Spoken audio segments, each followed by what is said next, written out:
los extorsionadores le exigían 300,000 pesos a cambio de no dañar a su familia, pero sin embargo tras el reporte lograron ayudarlo, protegerlo y lo libraron de esta extorsión virtual. Vamos a la línea telefónica para saludar y agradecer a Pablo Montaño. Él es director de Conexiones Climáticas, una organización no gubernamental pues dedicada justamente a exponer y a hacer un activismo en contra del cambio climático, y establecemos contacto con él porque nos va a informar de un encuentro que se va a celebrar esta tarde de defensores urbanos y defensores del territorio. Pablo Montaño, ¿cómo estás? Muy buenas tardes, te saluda Rubén Martín. ¿Qué tal, Rubén? Muy buenas tardes, gracias por el espacio. Al contrario, nos compartes la información, quién está convocando a este encuentro de defensores del territorio, de los espacios urbanos, y obviamente cuál es el objetivo de este encuentro. Claro, es un espacio que estamos organizando junto con la organización Un Salto de Vida. La intención que tenemos es que se presenten distintos casos de defensa del territorio urbano de distintas partes del país.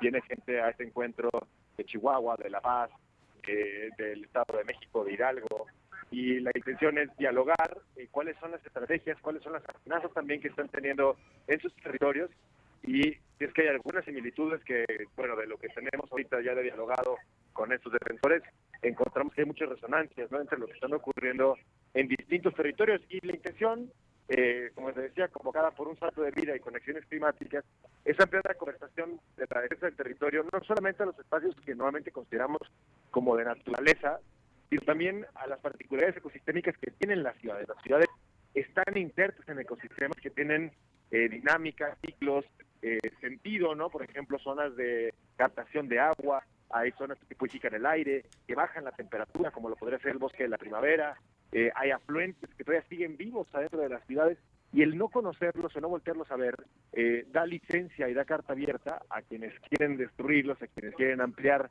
la frontera de la industrialización o de los desarrollos inmobiliarios. Digamos, es un intercambio de experiencias. Se espera, digamos, eventualmente que de esto pueda surgir una organización más amplia, una coalición o una iniciativa de movilización. Todavía no sabemos de qué tiene cara, Rubén. Uh-huh. Es parte de lo emocionante de lo que va a ocurrir en los próximos día y medio, ¿no? Si, digamos, el encuentro, porque es un encuentro que nunca se ha convocado en función de los territorios urbanos, entonces quizás sí haya una oportunidad de hacer una red o una articulación. Lo que hay por lo pronto es la oportunidad de colaborar y de aprender entre defensores del territorio urbano sobre estas amenazas y sobre la estrategia para enfrentarlas. Entonces, sí, sin duda es un esfuerzo que va orientado a defender mejor, a cuidarse también entre las propias y propios defensores del territorio. Pablo Montaño, un par de ejemplos, digamos, de los casos de estos defensores del territorio que vienen, a qué es lo que se están enfrentando y cómo están resistiendo. Es decir, mencionaste los lugares, pero específicamente, digamos, no sé si en Apasco, el Valle del Mezquital, tenga que ver, digamos, una situación semejante a la de Un Salto de Vida, a que enfrentan una situación de contaminación atroz. Estos territorios de devastación que le llaman. Efectivamente, lo señalas muy bien, hay una similitud ahí muy fuerte, ¿no?, de múltiples formas le llamamos zonas de sacrificio, porque al final de cuentas son territorios que se seleccionan como un lugar que va a recibir los negativos ambientales y sociales para que otro sitio tenga los beneficios. En el caso de, como bien lo mencionas, el Valle del Mezquital y El Salto, se manda el drenaje de la Ciudad de México y de Guadalajara, y por otro lado, también se instalan en esos mismos territorios industrias altamente contaminantes, como puede ser la refinería y termoeléctrica de Tula. En el caso del Salto son 11 parques industriales. Entonces se suma a la contaminación del agua por el drenaje, los desechos industriales, la contaminación del aire por la quema de combustibles fósiles, y se va generando una dinámica, digamos, de posibilidad de seguir contaminando un mismo sitio. En otros casos, por ejemplo, el de los Monterrey, compañeros que nos acompañan de Chihuahua, uh-huh, están en la defensa de los cerros, un ecosistema menospreciado por ser desierto, pero que en realidad es el sitio de donde les viene el agua, donde se purifica el aire. Y hay otros lugares que podríamos pensar que no son zonas de sacrificio, como podemos pensar en La Paz, ¿no?, La Paz, Baja California Sur, que decimos, no, pues es un lugar paradisiaco, muy lindo, turístico, pero precisamente esta dinámica de esos adjetivos que acabo de usar y de la parte turística son la amenaza, ¿no?, porque están desplazando, están rompiendo las dinámicas ecosistémicas de nuevo al instalar hoteles o fraccionamientos en zonas de duna. Entonces se suma a la contaminación del agua por el drenaje, los desechos industriales, la contaminación del aire por la quema de combustibles fósiles, y se va generando una dinámica, digamos, de posibilidad de seguir contaminando un mismo sitio. En otros casos, por ejemplo, y bueno, esto obviamente está teniendo ya repercusiones de impacto en la población. ¿Qué tal, Pablo? Te saluda Jesús Estrada. Un par de dudas. Una, ¿en qué se diferencia la denominación de zonas de sacrificio de lo que conocíamos como los infiernos ambientales que definió Víctor Toledo, incluyendo, por ejemplo, al Salto en aquella clasificación? Es una excelente pregunta. Al final de cuentas tienen una misma raíz, son sitios severamente impactados ambientalmente. En este caso, el concepto de zona de sacrificio lo estamos usando, puesto que ha sido un término útil en algunas otras regiones, ¿no? Como en Chile, por ejemplo, fue muy importante utilizar el concepto de zona de sacrificio para definir lo que le estaba pasando a ciertas poblaciones en las que se instalaban, por ejemplo, las carboeléctricas y este tipo de generación de energía, y que en una misma zona había 3 carboeléctricas en un pequeño pueblo pesquero, ¿no? En el caso de Estados Unidos, en donde están las reservas de las comunidades indígenas tribales, ahí también se empezó a dar una dinámica de instalación de industrias que se iban aventando a estos sitios para precisamente ahí concentrar los negativos, ¿no? El caso de los sitios ambientales, bueno, es una denominación que se utilizó en el sexenio pasado para decir este sitio tiene o cumple con ciertas características de afectación. Acá nos estamos yendo más a entender de dónde se origina esta afectación, quién la está provocando, quién está ganando con estas afectaciones, porque al final de cuentas no es que la gente sea mala para escoger dónde vivir y casualmente decidió vivir en donde hay mucha contaminación, sino que de manera deliberada se van provocando estos casos. Ahorita escucharán seguramente tráfico, quienes están oyéndonos ahí en otras listas.